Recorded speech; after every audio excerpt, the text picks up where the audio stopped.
You're watching how Leap lets generate AI images in ChatGPT. You need access to ChatGPT Plus or Team, which includes the GPT-4 model with DALL-E integration. In the chat interface, type a clear and descriptive prompt for the image you want.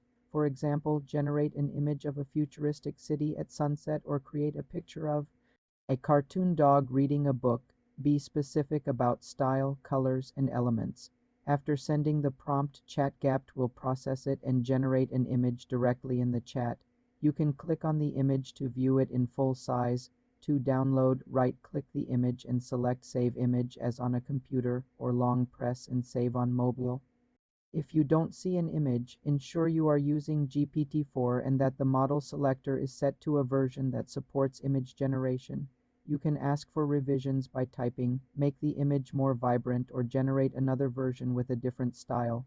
For more simple computer tutorials, subscribe to the channel.